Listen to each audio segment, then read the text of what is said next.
Lydia, welcome. Growing up, you described yourself as an overachiever. Was going to university always something that was on the radar for you? Well, looking back now, thinking about myself as an overachiever, I think I would redefine that in terms of being really curious, and anything that I found interesting, I really wanted to know about and do well. I assumed that university would be something that I'd like to do because it was more interesting, more knowledge, more stuff to absorb, but again, didn't really know what I wanted to focus on. So ended up starting off quite broad, enrolled in a bio-sci degree and a commerce degree. Yes, because that's often a problem for students who are kind of interested in everything, is trying to figure out what it is they're going to focus their degree on. How did you resolve that dilemma? Yeah, well, it was really step by step. I don't think I've ever had a sense of this is where I want to go and this is what I'm going to do to get there. I tried a bunch of subjects in first year and then thought, sociology was quite interesting in the art side. So ended up doing a sociology major. And in commerce, it was the same thing. I enjoyed accounting at school, so I did accounting, but really the sociology side was so interesting to me in terms of how people work. So I then decided to do a management double major in commerce as well, and bringing together those cross and multidisciplinary perspectives was really helpful for me. And I would say doing lots of stuff outside uni as well, getting out there into the world, different part-time jobs, hobbies, to really understand where that curiosity fits into the bigger picture. Yes, I was interested in that conjoint, business and sociology, because they're kind of at opposite ends of the spectrum. What was the reaction when you proposed that? It wasn't something I proposed, it's more something I look back on in hindsight and go, oh, that's what happened, because that's what I'm interested in. And now I look back and see those things as actually quite close together. Businesses are human systems. They're made by people, built by people, and so is society. And so sociology and business, to me, don't feel too different these days when we think about business in terms of human behaviour and what drives our decisions and how we organise ourselves to deliver something. That's what our economy is and our society is as well. So to me, there was maybe more of an intuitive sense that they were connected in some way, but it's only in hindsight that I think I can explain what that connection is now. And I think the other thing that I'm really grateful for with that diverse commerce sociology mix at university is really showing me that there are different lenses on the world, there are different perspectives by which we can see the world, and that's really helped me as an adult to explore different people's perspectives and understand how people experience the world, particularly when it comes to social and environmental impact. Different people have different experiences, and how can we make sure that business and that society works for those people as well. I'm grateful for that diverse encouragement to seek out diverse perspectives that my degree gave me as well. So interdisciplinary study, I highly recommend for anybody who is thinking about what to do. Now, a common thread throughout your career has been this building of capacity of others to create positive societal change. Where did that come from? And you kind of stumbled into this area of social entrepreneurship. I don't think I was a kid who thought, I did the lemonade stand at school and I'm going to go and become an entrepreneur. But alongside school and in high school, I got involved in the local youth group, doing fun things on a Friday night with young people in my local area, and then ended up getting into becoming a youth worker, leading some of those activities. And that sense of creating spaces for other people to grow, to develop, to engage with one another, connect with one another, was something that started outside my academic life, and I think I ended up finding a niche for that inside my career. So social entrepreneurs and entrepreneurs who are building really great stuff need the support infrastructure to be able to do that, and that was really exciting to find my personal and professional interests aligning. One of the first projects you got involved in was you founded a club, Kids Entrepreneur. That's an interesting idea of actually teaching 10-year-olds the concepts of business. But what you did with an interesting twist was the money that they made, they actually, I think, donated that to charity. So Club Kidpreneur, I can't claim to have founded it myself, but I was one of the first employees. And that was really around giving kids the skills they need to know that so many of the jobs that will exist by the time they leave school don't exist right now. What skills do they need to be really enterprising to be able to do that? yeah, that was such a great opportunity for me to understand how business and creating a positive change in the world can come together. So yes, the kids donating their profits to charity was amazing. And also thinking about the power of education and training for young people in terms of how they go about doing business, no matter what type of business that is, social enterprise or not. As you mentioned, social entrepreneurship is this hybrid between, business and social change. What have you learnt about that space and some of the other ways that you've been able to apply that thinking to other initiatives? Yeah, that's something I really love to talk about, because I think we traditionally have had the sense of the world of profit and the world of purpose, if you like, or social change, environmental change, as being quite separate things.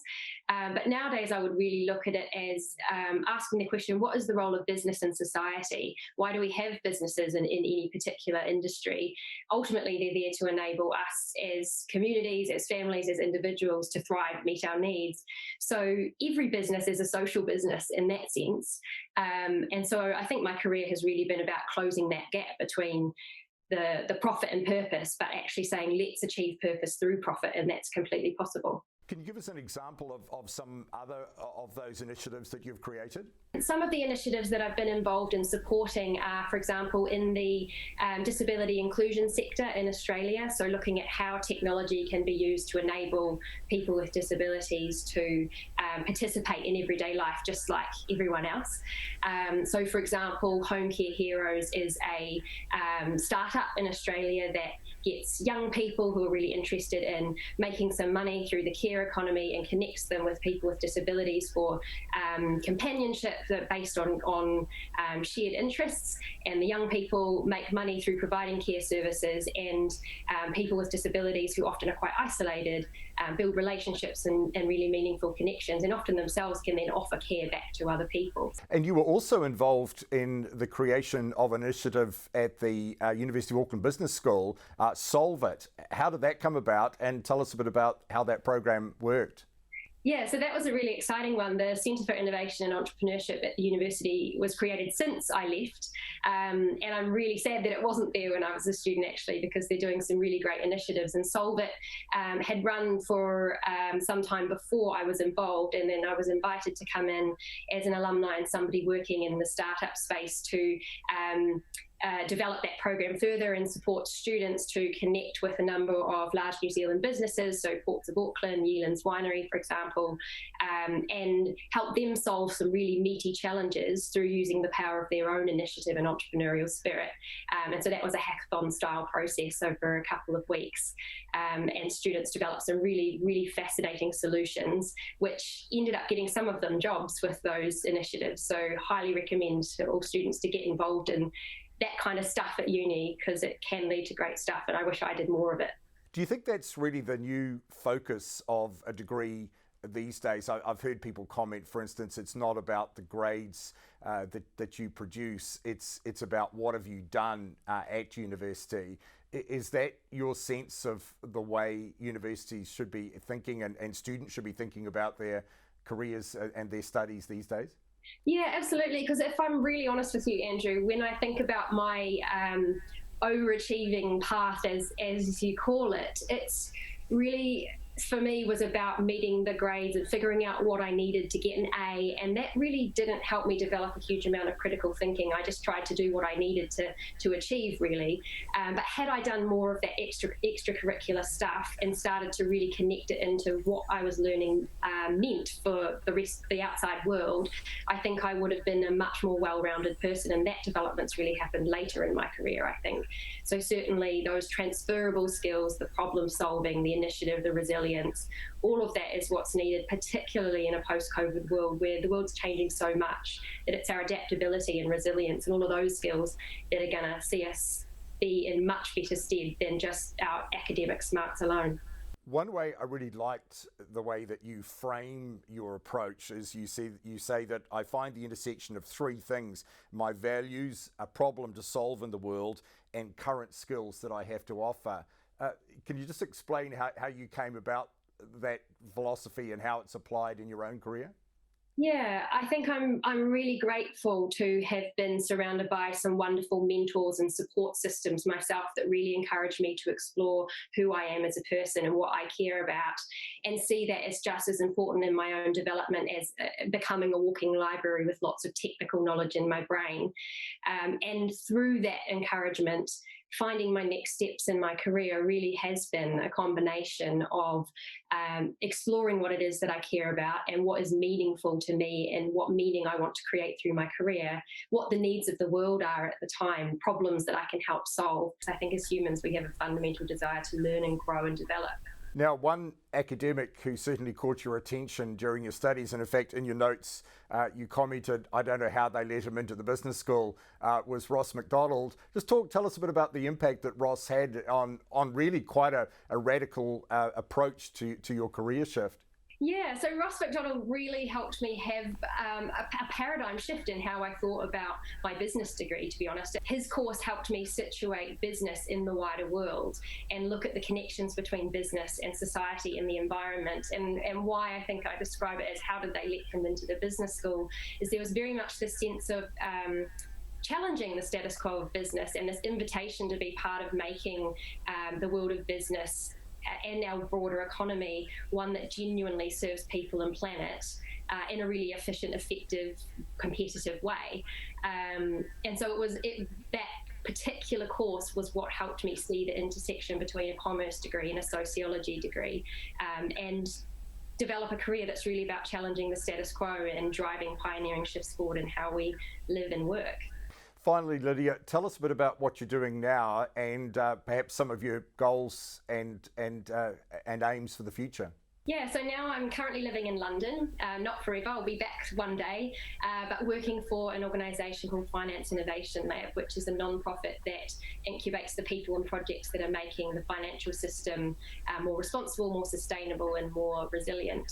And that work is really exciting for me because it's asking the question, how does the way money works shape the way our world is? What kind of a world do we want, and how do we shape a financial system that makes it that way, with a particular focus on climate change, which is a huge challenge that we have a very short period of time to address. And if big banks and institutional investors can be part of that solution, then that's going to really help us meet that challenge in time. So that's really where my focus is at the moment.